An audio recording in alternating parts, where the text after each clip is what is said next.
Hello students, তোমাদের চুয়েটের অ্যাডমিশনের chemistry preparation suggestion নিয়ে এই ভিডিওতে কিছু আলোচনা করা হবে।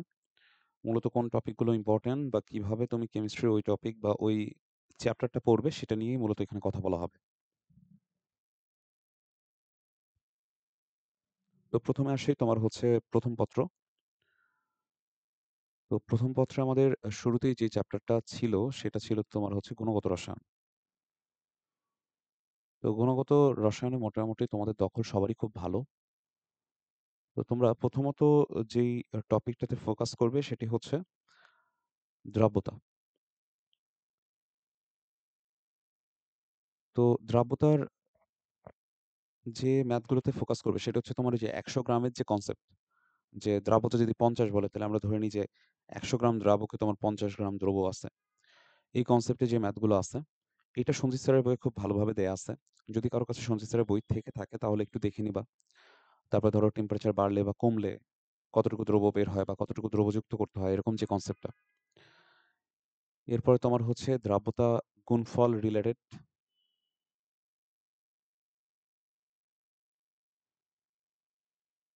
আয়নিক গুণফল এবং সময়ায়নের প্রভাব।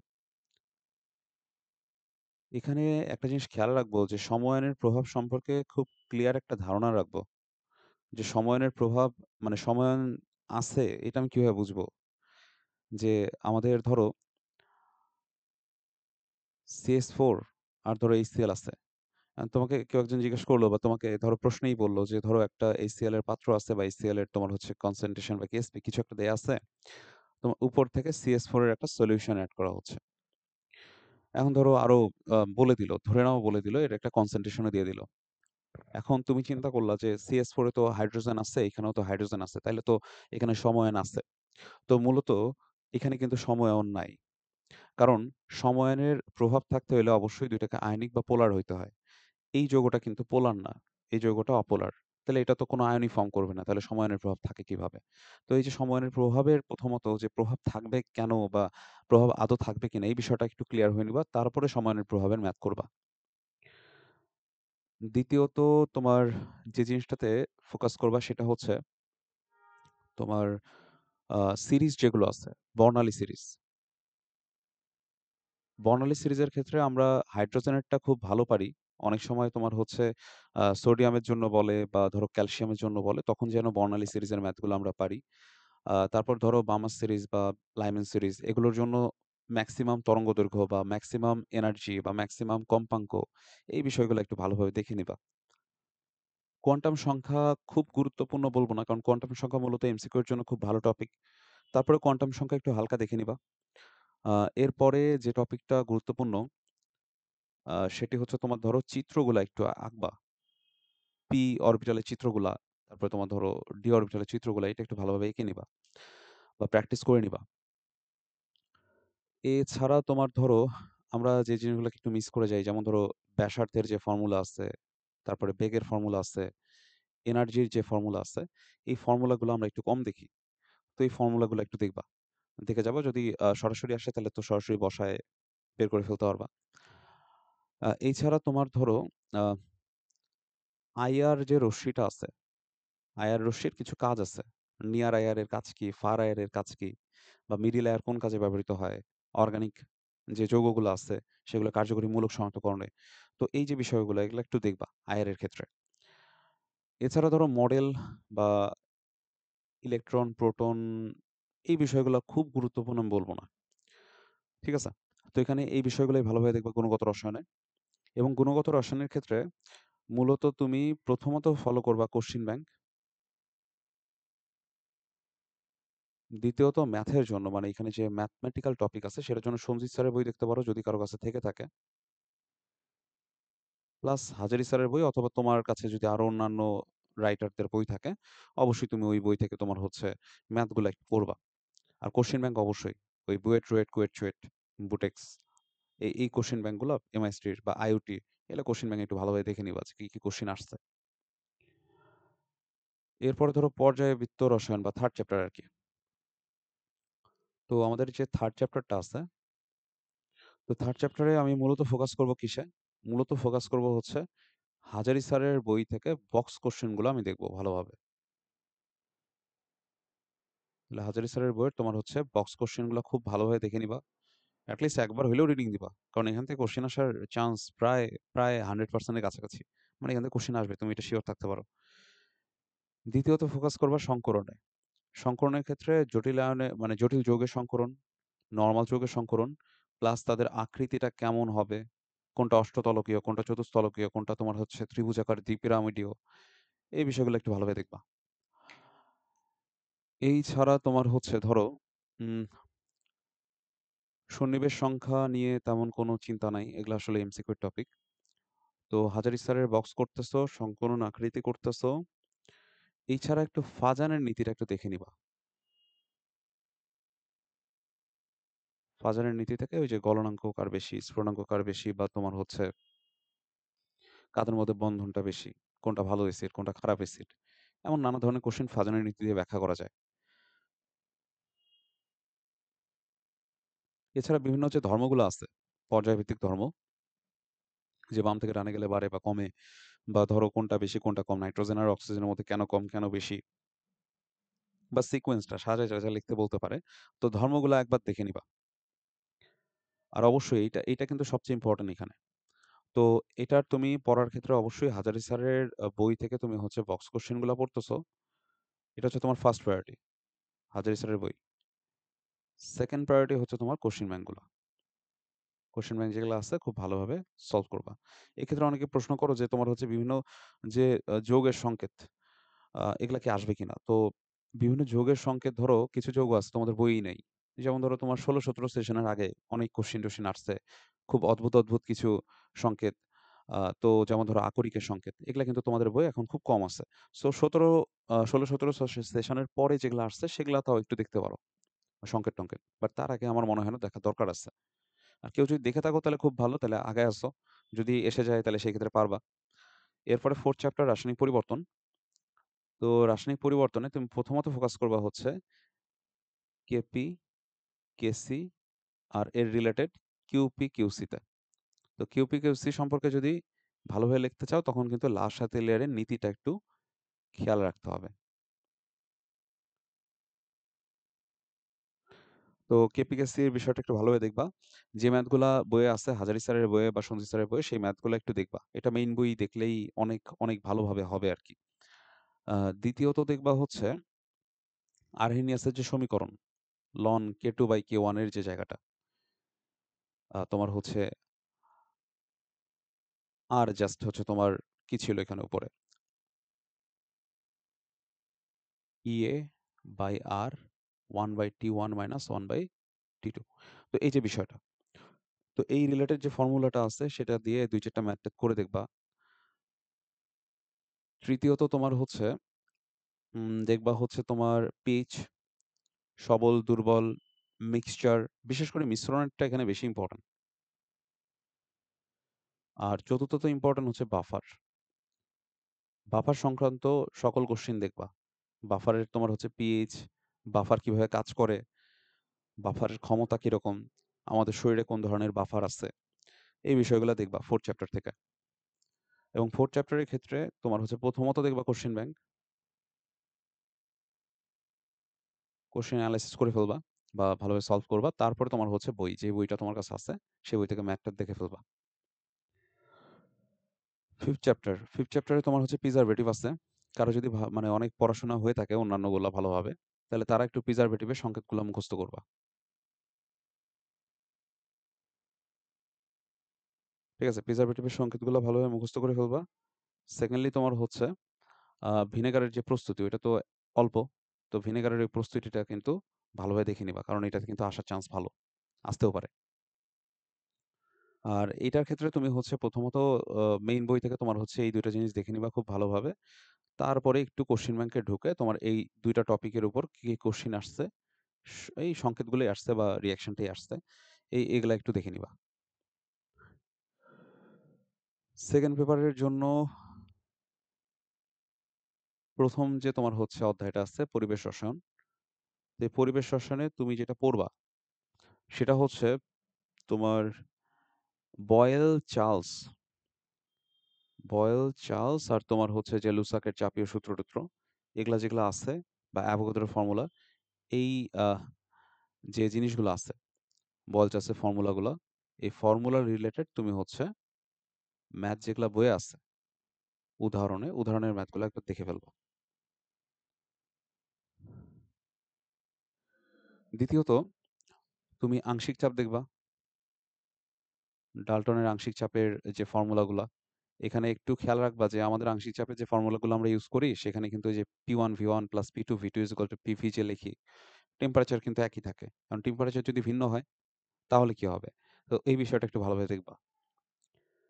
থার্ড হচ্ছে তোমার ব্যাপন। ব্যাপন মোটামুটি তোমরা পারো। তো ব্যাপন আসলে তেমন বলার কিছু নাই। তারপরেও ব্যাপনের ক্ষেত্রে কত দূর যাবে, বা তোমার ওই অ্যামোনিয়া আর HCl এর যে ম্যাথটা আছে, কত দূরে যেয়ে মিলিত হবে, কত সময় লাগবে, বা বেগ কত হবে, এই রিলেটেড যে ম্যাথগুলো আছে জাস্ট ওগুলা দেখবা। এটা বইয়েই আছে। বই দেখলেই হবে। এটাও বই থেকে দেখবা। এরপরে তোমার হচ্ছে আ ভ্যান ডের ওয়ালসের যে ইকুয়েশন, বাস্তব গ্যাসের ইকুয়েশন, এটা খুব ভালোভাবে দেখবা। ভ্যান ডের ওয়ালসের ইকুয়েশন যদি দেখা হয়ে যায়, তারপরে তোমার হচ্ছে চলে যাবা হচ্ছে সিএফসি গ্যাস কোনগুলা, কোনটা বেশি দেয় এটা একটু দেখে রাখবা, নখদর্পণে রেখে নিবা। তারপরে ধরো তোমার এসিড বৃষ্টি কোন গ্যাসগুলোর কারণে হয়, এসিড বৃষ্টির ওই যখন হচ্ছে তোমার বৃষ্টি হয় তখন রিঅ্যাকশনটা কি দেখায়, এই বিষয়টা একটু দেখে নিবা। এরপরে তোমার হচ্ছে বিওডি আর সিওডির যে ক্যালকুলেশনটা, বিওডি সিওডির ক্যালকুলেশন কিন্তু উইংক্লার মেথডে তোমার হচ্ছে তোমার বইয়ে দেওয়া আছে। তো এইটা রিলেটেড ২-৪ টা ম্যাথ একটু যদি সম্ভব হয় করে ফেলবা। ঠিক আছে? তো এগুলোই তোমার হচ্ছে তুমি পরিবেশ রসায়ন থেকে পড়বা। পরিবেশ রসায়ন থেকে পড়ার টেকনিক হবে তুমি প্রথমত কোশ্চেন ব্যাংক পড়বা। তারপরে তুমি মেইন বইয়ের এই জিনিসগুলো অবশ্যই দেখবা।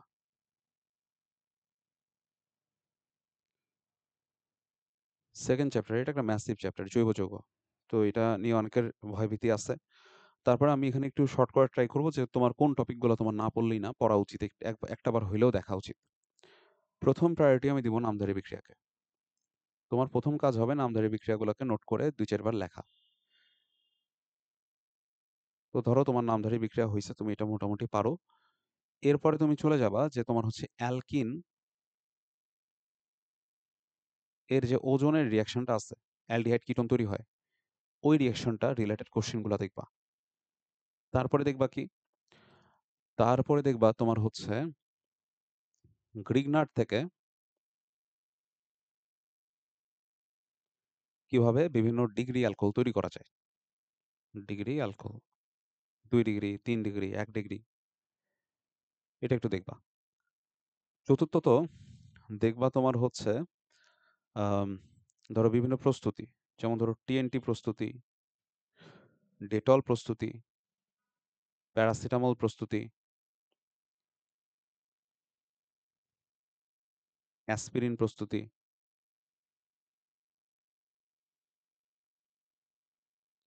পিক্রিক অ্যাসিড,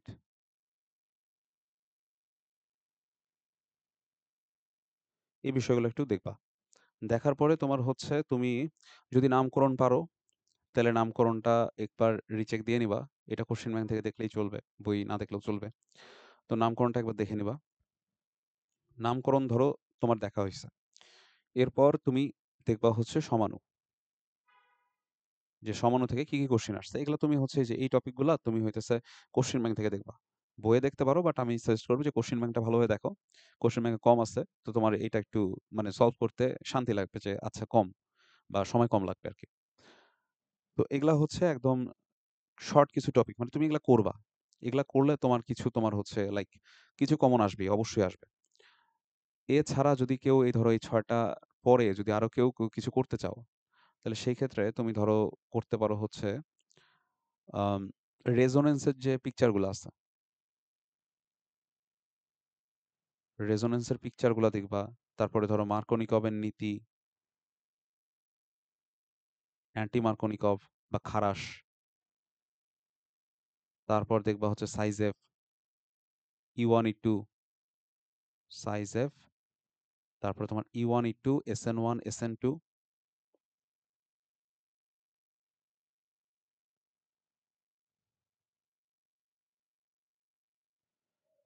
এগুলা একটু ভালোভাবে দেখবা।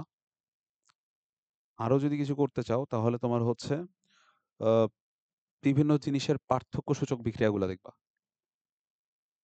যেমন ধরো কিভাবে তোমার হচ্ছে ইথার আর অ্যালকোহলের পার্থক্য করা যায়। কিভাবে অ্যালডিহাইড আর কিটোনের পার্থক্য করা যায়। ওই অ্যালডিহাইড আর কিটোনের পার্থক্যটা তুমি এইখানেই পাবা। এই ২ নম্বরেই পাবা। অ্যালকিন থেকে যখন হচ্ছে অ্যালডিহাইড বা কিটোন তৈরি হয়, তখন কিন্তু এখানে পার্থক্যসূচক বিক্রিয়া-টিক্রিয়া দেয়া আছে। তো ওইটা একটু দেখবা। তারপরে এখানে পার্থক্যসূচক বিক্রিয়ায় অ্যালকোহল, ইথার, তারপরে অ্যালকিন, অ্যালকাইন, অ্যালকেন, অ্যালডিহাইড, কিটোন, তারপরে ধরো অ্যাসিড, অ্যামাইড বা তোমার ধরো কার্বিলামিন টেস্ট এইগুলা দেখবা। তো এটা হচ্ছে তোমার সিকোয়েন্স আরকি। তুমি এইভাবে ১, ২, ৩, ৪, ৫, ৬ করে যে কয়টা পারো তোমার যতটুকু কুলায় আরকি। একদম সব শেষ করতে হবে এমন কোনো কথা নাই। তোমার টার্গেট থাকবে যে জৈব যৌগ তুমি যদি কম পারো তাহলে এট লিস্ট যেন জৈব যৌগ থেকে কিছু অ্যান্সার করতে পারি। এইজন্য এই টপিকগুলা দেখব। এই টপিকগুলা দেখা হয়ে গেলে ওই ১ম ৬ টা অথবা ১ম টোটাল ১২ টা টপিক দেখা হয়ে গেলে তুমি করবা কি? তুমি করবা কোশ্চেন ব্যাংকটা। কোশ্চেন ব্যাংকটা ভালোভাবে ২-৩ বার করে ফেলবা, তাইলেই হবে। এরপরে পরিমাণগত রসায়ন। পরিমাণগত রসায়নের ক্ষেত্রে ১ম এ জারণ-বিজারণের যে তোমার অর্ধবিক্রিয়া দিয়ে বা তোমার ইলেকট্রন সমতা মেথডে যে তোমার হচ্ছে সমতা করে, ওই বিক্রিয়াগুলা একবার দেখবা বা হাতে কলমে করে ফেলবা। দ্বিতীয়ত করবা এই জারণ-বিজারণের বিক্রিয়ার ম্যাথ, যেটা বেশ সহজ।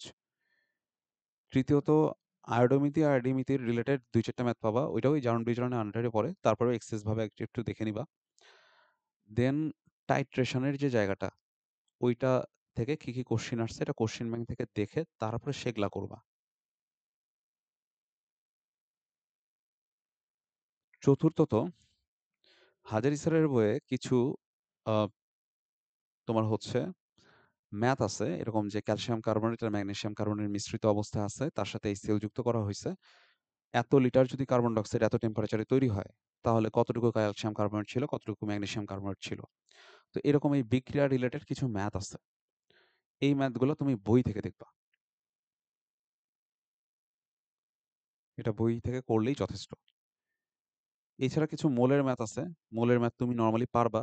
বাট তারপরে একবার দেখে নিবা আরকি বই থেকে। এটা বই থেকে দেখলেই চলবে। তো এই হচ্ছে পরিমাণগত থেকে কি পড়বা। জারণ সংখ্যা নির্ণয় খুব রেয়ার কেস, কম আসতে পারে। বাট তারপরেও জারণ সংখ্যার ক্ষেত্রে আমি তোমাকে সাজেস্ট করব যে হাজারী স্যারের বইয়ে তোমার হচ্ছে ৫ টা সংকেত দেওয়া আছে কিন্তু। সোডিয়াম থায়োসালফেট, ক্রোমিয়াম পেন্টঅক্সাইড, তারপরে ধরো ক্যারোজ অ্যাসিড দেওয়া আছে। এই অ্যাসিড যে ৫ টা সংকেত দেওয়া আছে, ফেরোসো-ফেরিক অক্সাইড, এগুলা একটু দেখবা। আর এটা সলিউশন টেকনিক হবে ফার্স্টে বইটা করবা বা এই যার পাশে কোশ্চেন ব্যাংক লেখা আছে সেটা কোশ্চেন ব্যাংক থেকে ফার্স্টে দেখে নিবা। তারপরে কোশ্চেন ব্যাংকে যাবা। আর সেকেন্ড পেপারে তোমার হচ্ছে লাস্ট চ্যাপ্টার হচ্ছে তড়িৎ রসায়ন। তড়িৎ রসায়নে সবচেয়ে ইম্পোর্টেন্ট টপিক হচ্ছে নার্নেস্ট। নার্নেস্টের অর্ধবিক্রিয়া বা ফুল বিক্রিয়ার তোমার হচ্ছে কিভাবে ম্যাথ-ট্যাথ করতে হয় এটা ২ একবার দেখে নিবা। নার্নেস্ট যদি দেখা হয়ে যায়, তারপরে পাত্রে রাখা যাবে কি যাবে না এই বিষয়টা একটু একবার ক্লিয়ার হয়ে নিবা আরেকবার। তৃতীয়ত দেখবা হচ্ছে মোলার পরিবাহিতা, আপেক্ষিক পরিবাহিতা, কাপ্পা, এই বিষয়গুলো একবার দেখে নিবা। এগুলা দেখা হয়ে গেলে ফ্যারাডের সূত্রে ২-৪ টা ম্যাথ করে নিবা। এইটার জন্য তুমি ফার্স্টে বই করবা। আর এই সবগুলার জন্য তুমি ফার্স্টে কোশ্চেন ব্যাংক করবা। কোশ্চেন ব্যাংক হইলে দেন তুমি বইয়ে যাবা। যে এগুলা তোমার বইয়ে কি আছে এই ২-৪ টা ম্যাথ করে ফেলবা। ঠিক আছে? তো এই হচ্ছে ওভারঅল তোমার হচ্ছে কেমিস্ট্রির একটা সাজেশন। তো কেমিস্ট্রি তুমি যদি এইভাবে একটু আগাইতে পারো বা তুমি যদি এই টপিকগুলো ঠিকঠাকভাবে পড়তে পারো, একটা চ্যাপ্টারে যদি গ্যাপ-ট্যাপ এভাবে না দাও, যে টপিকগুলো লেখা হইছে ওগুলা গ্যাপ না দাও, তাহলে আশা করি তোমার হচ্ছে কেমিস্ট্রিতে তুমি ১৫ টার মধ্যে ১০ টা কোয়েশ্চেন তো এট লিস্ট অ্যান্সার করতে পারবা। আর যাদের অনেক বেশি গ্যাপ আছে কিছু চ্যাপ্টারে তারা চেষ্টা করবা ফার্স্টে যে ওই যে চ্যাপ্টারটায় গ্যাপ বেশি আছে, ওইটাকে প্রতিদিন অল্প করে গ্যাপ ফিল আপ করব। যে আজকে ২ ঘন্টা বা ১ ঘন্টা, কালকে ২ ঘন্টা ১ ঘন্টা এইভাবে। তুমি যদি মনে করো যে ফার্স্টেই গ্যাপ ফিল আপ করব তারপরে তোমার হচ্ছে রিভাইজ করব, তাহলে তুমি দেখবা যে তোমার হাতে সময় নাই। তোমার প্যানিক বাড়বে। তো তুমি নরমাল প্রিপারেশন নিতে থাকবা। পাশাপাশি যে গ্যাপগুলো আছে ১ ঘন্টা ২ ঘন্টা করে টাইম ঠিক রাখবা। ওই টাইমে তুমি এটাকে সলভ করবা।